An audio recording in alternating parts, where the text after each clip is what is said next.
And welcome to the top four, the semi-finals, brought to you once more by Netrunners.co.uk of the 2014 Store Championships held at Worcester, Manalik. Dave Hoyle on the right playing Andromeda, and then Neil from Birmingham on the left there playing Weyland. So I don't think either of them here took a mulligan, although Dave is definitely giving some consideration to the process. Obviously at this stage, still going into the tournament undefeated. So, he won both of his top 8 games and came out quite comfortably. Competition getting stiffer as time goes on, and hoping to maintain that record. Again, the competition was incredibly good, it had to be said, from all over the region.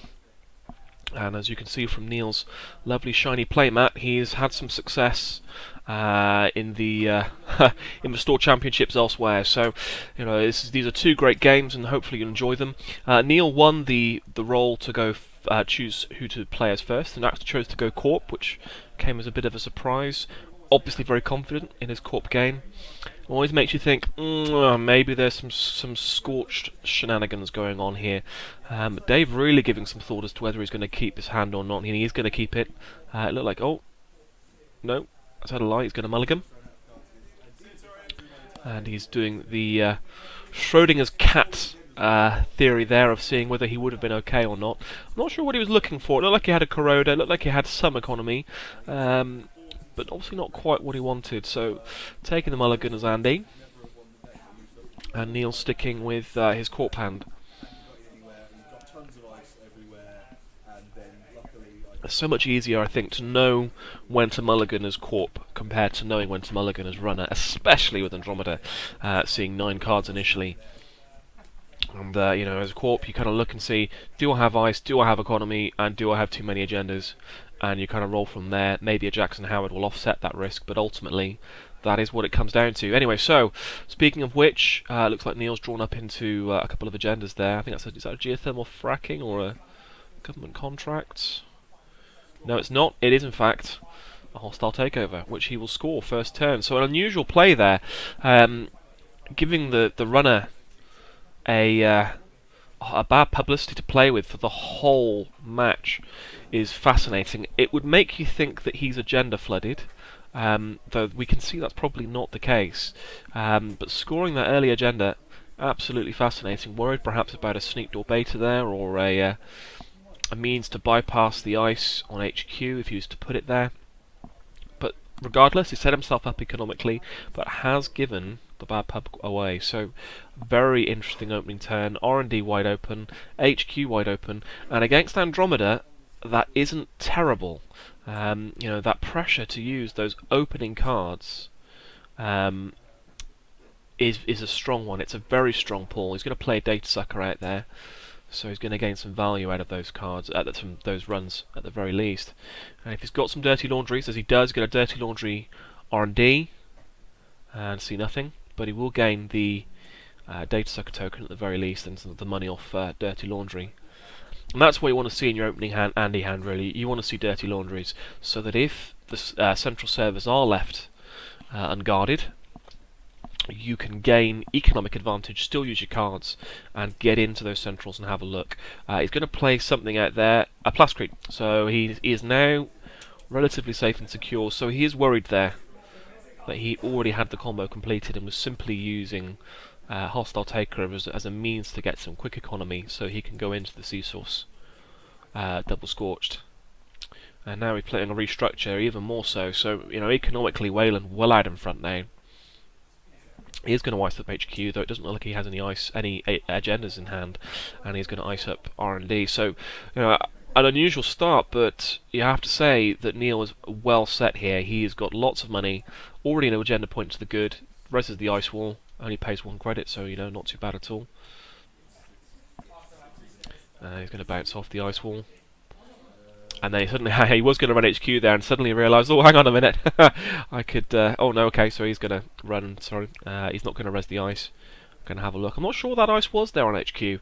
Not an archer, we would presume. If it is an archer, oh no, okay, it could be an archer. Is it not really worth using it just to take out a Data Sucker? Particularly when it's only got 1 credit on, 2 credits on now, 2 tokens. I'm going to play and use Katie Jones and then pass the turn over. So Dave's economy starting to build nicely. Looks like he kneels dropped to another agenda there. Oh, it's not. It's a beanstalk royalties. Sorry, my eyes are obviously not what they used to be. So getting lots of lovely cash. Going to double ice up R&D. Probably signalling again he hasn't got a huge amount in hand there. Or that he's not particularly worried about the account siphon. Which, I mean, to be fair, sat at 20 odd credits, it's not surprising. He's going to run HQ and he's not going to res that ice. Seeing the archer. So that's interesting. You know, knowing that the archer is there in hand and ready to be used with the hostile takeover scored. Does make things challenging. So he's going to play Desperado and then put another 3 on Katie. So, you know, again, he's getting that very quick economy set up there with Andy, just as he did in the top 8 game. He's got his Desperado, he's got his Data Sucker, he has a Plascrete there for protection, and he's also got a Katie Jones ready to take all the money he needs as and when he needs it, as well as the bad pub to use each run. So he's setting up quite nicely already. But having said all that, Weyland's still sitting pretty on a pile of cash, and iced up his central as well. It's a question now of what to do next. Do you go for to score? Do you go to try and bluff out a scorched win? He's going to ice up HQ and take some money. Pass the turn over. Dave's going to start drawing up quite aggressively, looking for something. Whether it be a barrier break or a fairy, just so he can go face checking. You don't want to go face checking without a fairy at this stage, in case any of those ice are archers. He's going to play daily casts. Get that economy engine moving.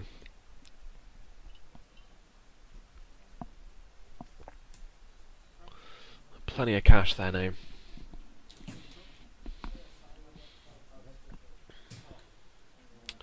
Pass the turn over, so he's drawn up into a Hadrian's Wall. Lots of ice there, it looks like, in hand. And if he's got a Hadrian's, you would have to presume it's a slower deck, possibly not a scorched deck. Hadrian's an unusual piece of ice to play in a scorched deck. He's going to double ice up a remote. Is he going to put the agenda there, I guess is the question. Does he have an agenda to put there? So that's tough here. Now, even the inside job isn't going to do the work it needs to do with 2 pieces of ice. Having said that, if one of those is an archer and one of those is a Hadrian's Wall, that's not ideal, and that's going to be an incredibly expensive way to protect an agenda. He is going to run without... he's going to see an ice wall. So, taking a risk there without running with the fairy. It would only be, losing a data sucker, so not the end of the world. But now suddenly finding that corroder is a huge priority. Got another Plascrete there in hand. I'm probably considering whether to go double Plascrete and stop worrying about the potential scorched win. It's a nice reassurance, a nice safety blanket to have. It's going to run archives and take another data sucker. Maybe preparing the play into a mimic. Mimic and data sucker can make short work of an archer there. He's going to put 3 more on Katie and pass the turn over. And this is where you're kind of expecting him to triple advance and score. Maybe he'll take a risk if it's an Atlas and just double advance it, and then try and overscore it for the following turn. Okay, interesting. So it looked to be an upgrade of some kind. He is going to install double advance another card. So it could be a geothermal fracking, it could be an Atlas. Atlas being the bigger threat there by far. Being able to go and search for the card you need when you need it, very strong, particularly in this world of punitive counter-strikes. He's going to infiltrate and have a look and see what it is. And he sees something. Curses! It's an agenda, that's for sure. So it either looked to be an Atlas or a government contract, I think I saw a little glimpse of, but I've been seeing those on the mind for some reason today. It's drawn up into a Sure Gamble. He's got a few cards in hand, he's going to have to discard if he doesn't use one now. And I don't think he's going to be able to get into that remote currently. Doesn't look to have any means of tutoring for the corroders or anything else he needs. I think he's got a Yogg in hand. But that is about it. And with him sitting pretty on 13 credits, it's intimidating. He's likely to be able to res all those ice. This is kind of where you want to go in, start account siphoning, soak up the cash, and at the same time strengthen and build your own economy. He's going to play the sure gamble and take some cash.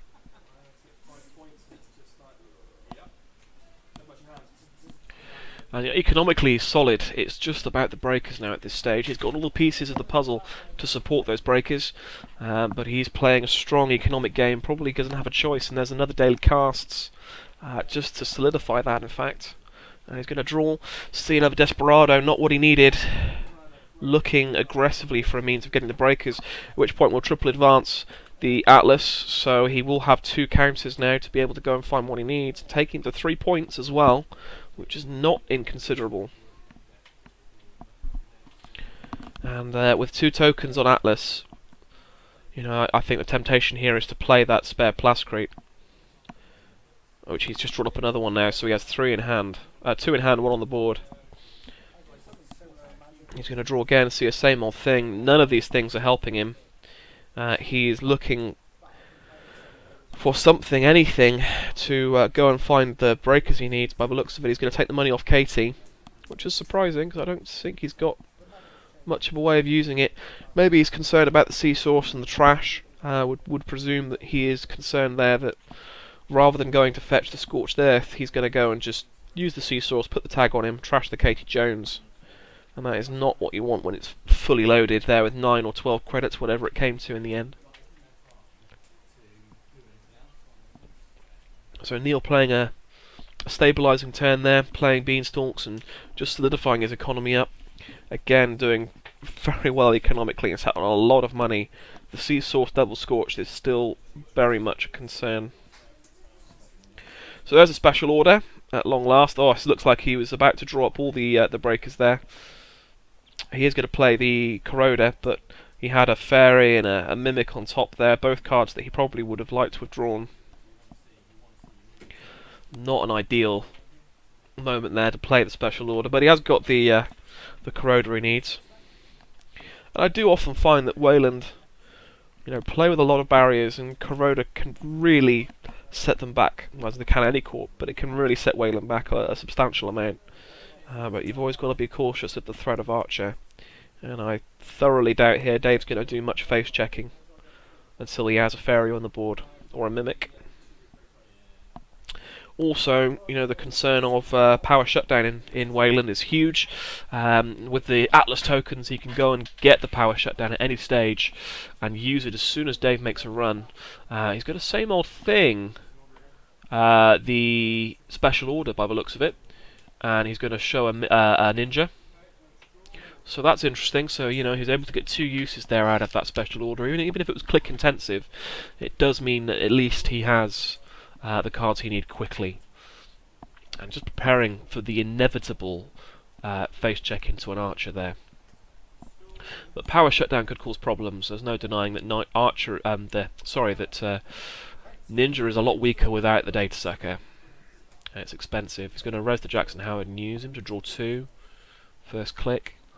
And I guess, you know, this is the kind of point where he really could do with scoring another quick 2 agenda points. Forcing the match point pressure on Dave, who has yet to steal an agenda. Understandably cautious about running when he's seen the Archer in HQ. Finally has the means now of breaking it the next turn.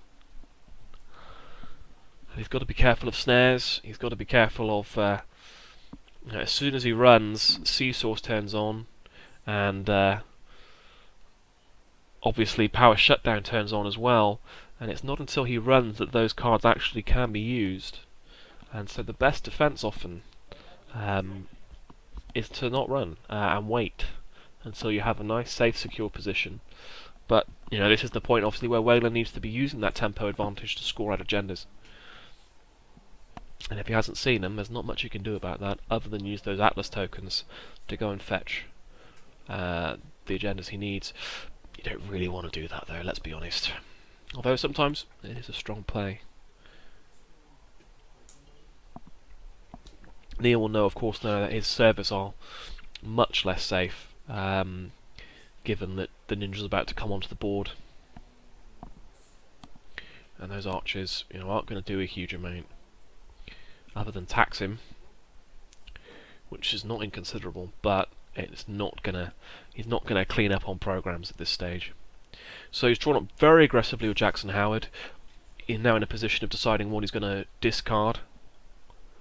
Could be here that he's looking to get rid of a lot of agendas in hand, although I suspect he probably wanted to draw them initially to score them. He's got plenty of cash, so he's not economically shy. It's just a question. I'm not quite sure what he's looking for here. With the Plascrit on the board and Dave in a very secure financial position, I'm not sure if the sea source is going to do a huge amount. He is going to discard it. Okay, just the one card, so I thought he had more to discard there. So there goes the ninja, first click. And now suddenly here he comes to face checking. So second click he is going to run an R&D. He's got plenty of cards in hand, so he's not going to worry too much about hitting a snare, although obviously it would sting. He's going to do it first click. Just sorting out their daily cast money. And he is going to res a Grim, so playing the ninja, definitely the right play, but giving him another bad publicity to play with. Grim is expensive to get through, there's no denying it, even with the wilds. You can only use one bad pub at this stage, but he'll run access, see nothing, get his data circuit tokens. He's going to run archives and have a quick look, at which point he'll use Jackson Howard. So again, you know, if you suspect that there are agendas there, you know, using it is the right thing. Oh, a corporate troubleshooter. So interesting. Oh, he discarded a lot of cards. Sorry, I do apologise. Corporate troubleshooter's fascinating card, and suddenly now you've got to be very wary of any face-down card in the remote. If you can corporate troubleshooter into an archer, that's a real problem. I'm surprised he revealed it. I think, you know, now that he knows that's in the deck, that's you know, that's something he's going to play around and be very cautious of, the corporate troubleshooter on the remote. So he's not going to get caught by that now, and you kind of think actually that would have been a very solid play. He'll run and score. Looks like a corporate war. So you know, that's, you know, can't complain there. Another 2 points. Very strong economy cards. He's just drawn up into a geothermal fracking there. Lots of economy agendas. I still haven't seen any pieces to the Scorch though, so you know, the corporate troubleshooter's perhaps saying that it's not necessarily a Scorch deck. He's just looking to go in, trash programs, slow down. There almost certainly will be power shutdowns if that's the case. And now we're on 2 points to 3.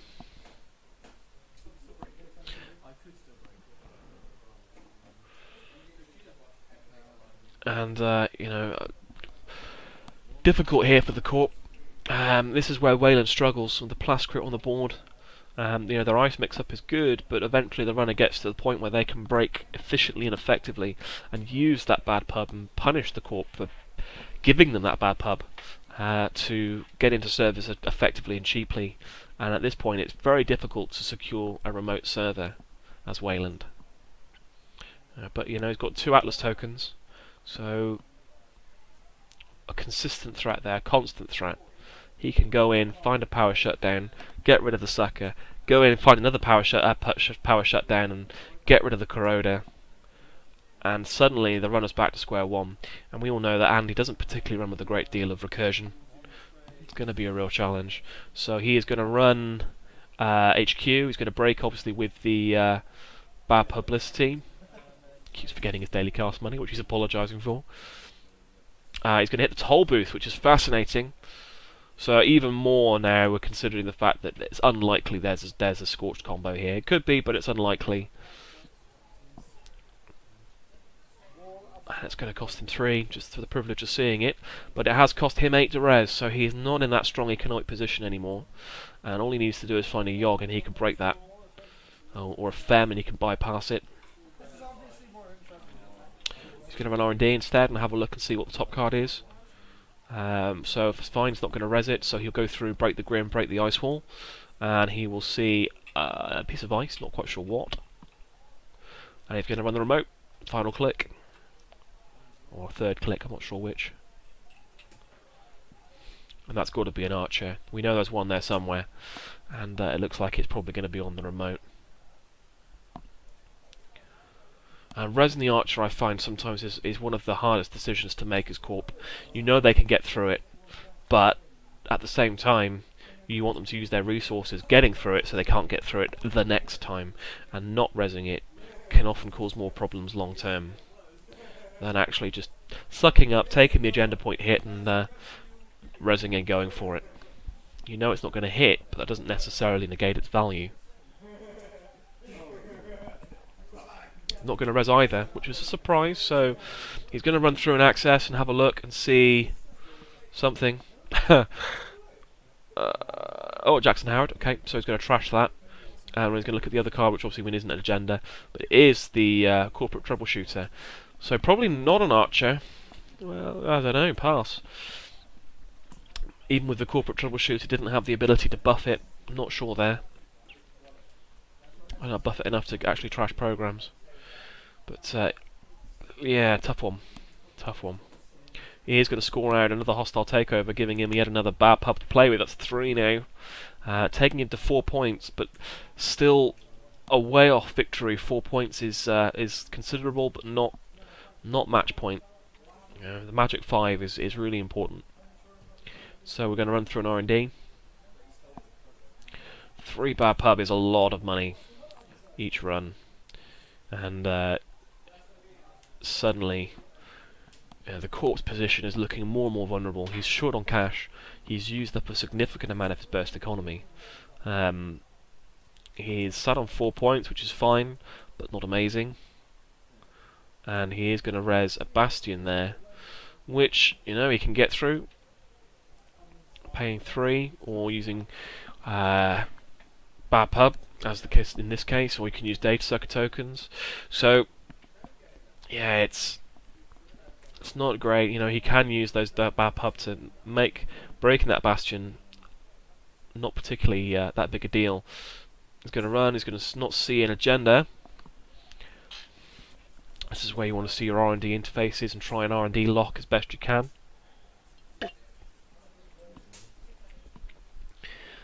Though I suspect that Neil's not confident here about putting something in a remote. Not really what he wants to do at this stage. He's going to put 3 on Katie, and he's going to discard his other Katie. And a Plascrete, which is again telling perhaps that he's not too concerned there, although I'm pretty sure he has another one in hand. But we haven't seen any sign of Scorched, and we've seen a fair amount of cards. It looks like his hand's full of ice, so yeah, I don't think this is a Scorched deck.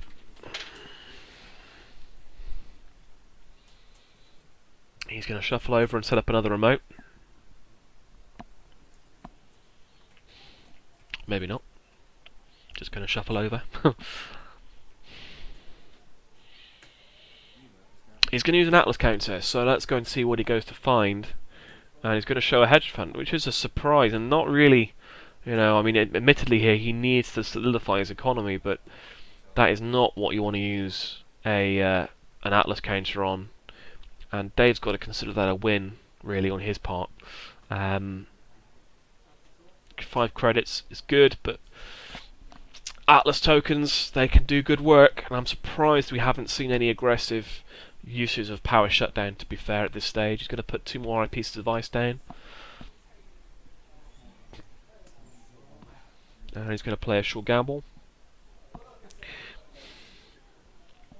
Again, maybe here he doesn't have the power shutdowns either. He's going to run. R&D. Still not seeing any R&D interfaces, obviously, which is what he wants here, desperately. Being able to see 2 cards makes the world of difference. So he's going to go through, use the bad pup, data sucker tokens, ninja to break. I think they're just figuring out the math of the equation. And, you know, it's not cheap to break through a Bastion, Grim, and, well, the Ice Wall doesn't really count, but the Bastion and Grim is expensive to break through. Exactly the kind of taxing setup you want in R&D. But with all that bad pub in play, it's kind of lost a lot of its value. He's going to run and not see an agenda. So still sat on 2 points, despite a relatively dominant position now. Very much a slow burning game, this. Playing cautiously as you would, you know, as you should against Weyland. He's going to put another 3 on Cater Jones. So just, getting that economy ready to be able to blow through an R&D at will, while at the same time making remote servers a real vulnerability. And you've got to imagine here that as soon as he installs into a remote, we're going to see use of a FEM or an inside job, or putting a YOG down to complete his breaker setup to go in and take that agenda. No remote server is going to be safe, and this is where you want to see a fast advanced capability at this point in the game. You wish you kind of had a Sansan to play, or a Trick of Light, or Biotic Labour, or something of that ilk, to be able to start playing out agendas from hand without the risk of installing into remotes. And this is part of the problem of Netrunner at the moment, is that it's fast, it's incredibly speedy, and building towers of remotes a real challenge. So we know that one that's advanced is almost certainly going to be an agenda, a 4-2 most likely, probably the geothermal fracking that we've already seen. The question is also, what is the other remote server there? And this is where he kind of wishes he still had an infiltration to use. He's going to run on the outer remote first, which is interesting. Could be a snare face down if he's not careful. Hits the Enigma, loses a click. So that is what you want. So he's only got 2 clicks left now. And he could play a YOG and go again, or he can go on the remote that we're pretty sure has to be an agenda of some description.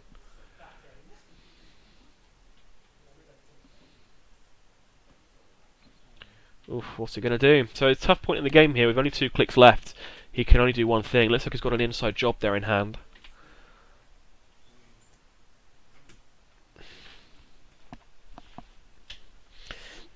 It is the question of what remote do you run against. He's only sat on 5 credits now at this stage, but that's enough to res another Enigma.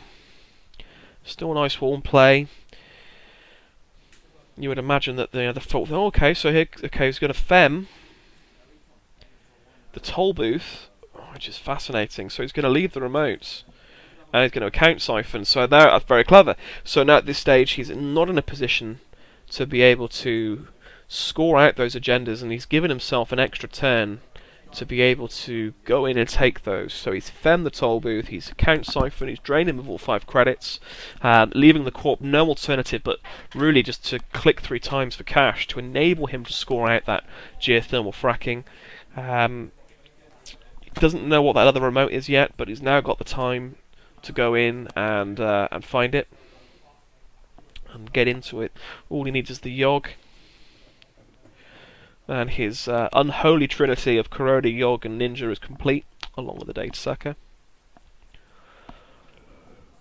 And that FEM on toll booth is going to sting. So yep, he is going to... Oh, he's going to use the... interesting, he's going to use the other Atlas token, presumably to go and get a Beanstalk royalties. And there it is. So, nice account siphon recovery, giving him back the 3 credits he needs, giving him 5 total to be able to res ice, score out agendas. So that's what he's going to do. He's going to take another credit. So we've got 1 click left, so he's only on 4. And with his last click, I'm not quite sure what he's thinking of doing here. I'm surprised he hasn't just taken 2 credits and used the Beanstalk. Maybe he's looking to play another piece of ice. No, there it is. So, okay, so that's sat on 5 credits. 6 credits. Not quite sure how he got to 6. He must have had 1 left over from the account siphon. Oh no, Beanstalk's worth 4. Sorry, of course. So yeah, 4 with the Beanstalk and then 2 with 2 clicks. He's going to run on that remote. The one again we're pretty sure is a geothermal one. And now the question is, do you spend all your money resing ice and not being able to score out the agendas you've played, or do you just let them take the agenda? No reses. Do you want to access? Oh, that horrible position that the Corp can put the runner in. He's got the money to res the ice there. He could protect it if he wants to, but he doesn't want to. Is it an aggressive secretary? Is he going to go in and trash? He's going to bounce off. So he is not going to access that card. He's instead going to run HQ. See a wraparound. So, he had the in there. He had obviously decided against it after there was no reses of ice.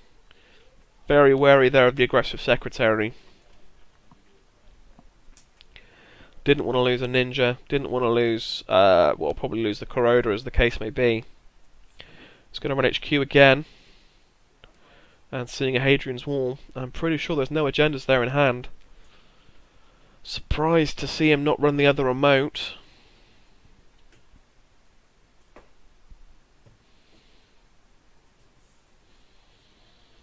And if he does score that geothermal fracking, he's on 6 points, and suddenly the whole game is different. At the very least, he has used both Atlas tokens. He can't go and fetch the hostile takeover for the win. But Dave only sat on 2, so very much up against it. If he does go in and score those agendas, if they are indeed both agendas, he's going to run, not see anything off R&D. I think it might be a Jackson Howard, which he's contemplating trashing. And he is going to trash it. And indeed it is a Jackson Howard. Past the turnover. So the Corp did well there. And he's going to triple advance that card and score it, which is another Atlas, taking him to 6 points. And if that is an agenda there, first of all, he has the money to go in and res it. To go in and score it, sorry. So really what he needs here is another account siphon to take those 3 credits off.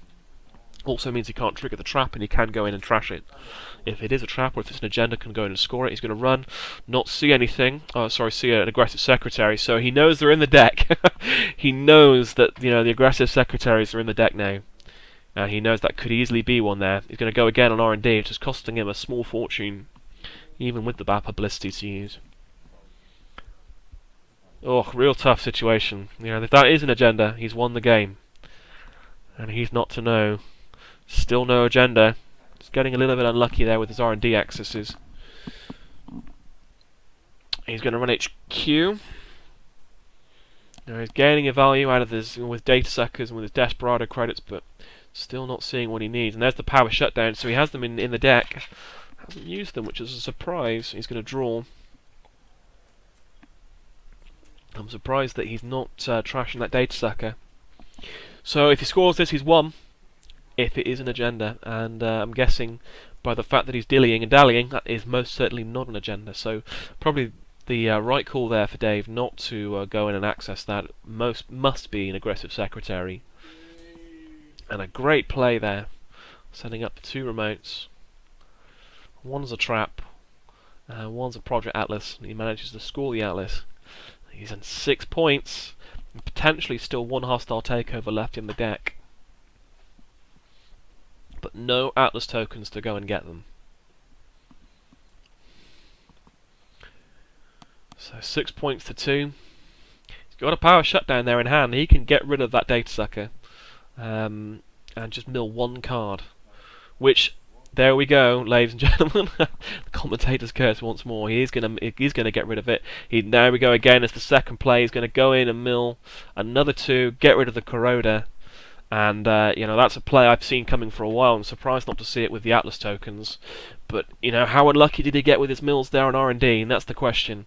And always the problem with the power shutdown. And he got very, very unlucky. That's the game. That's all the points. I think, oh, is it not? Oh, I thought it was a 3-pointer. It's not the game, I do apologise. But he is now sat on 6 points as well. And, it might have been the hostile takeover actually, so it could be 5 points. Okay, so see the Atlas. We know he's already scored a corporate war. I'm not sure what that middle card was. I could have sworn it was the cleaners, but obviously not, otherwise he would have won. So it's probably the hostile takeover. Either way, they're both on match point, and that's all 3 hostile takeovers gone. So those mills really causing a great deal of pain and hurt there for Neil. Milling 3 points, 4 points worth of agendas, whatever it is, into archives there with power shutdowns. He did the damage, he got rid of the corrode and the sucker, but at what cost? So he's discarded the other Plascrete now. He knows that there's no Scorched in this deck. He's seen too much influence being splashed elsewhere. He's going to discard, and it's going to take some money. So just building up economically, getting ready to score out those agendas. Knows there's a trap there on the other remote. It's not going to be running there anytime soon. And he is sat on the points though. Definitely sat on the points. It'd be nice to know what that second agenda is. Again, I'm pretty sure it's a hostile takeover. So he's going to have to install into a remote here to win the game. He can't just top deck the winning agenda and score it. He has to play it. And losing that hostile takeover is a real game-turning moment here, I think. And he's going to play. Is that a sneak door? I think that's a sneak door beta, and he's going to use it and run. And CJ thermal fracking, and that is the game, ladies and gentlemen. So, a great way to finish off the match there. So it was an aggressive secretary on the remote, and you had the Grim and an Archer there as well. So that's a trashy server. But so very quick turnaround of fortune there, brought about by a little bit unlucky use of the power shutdown. I think the power shutdown was still the right play, but perhaps you want to ice up archives before you do it. It's a tough one, but either way, great game there, very back and forth, and a great game to demonstrate the tension of Netrunner. So we move on to game 2 of the top 4. Join us there.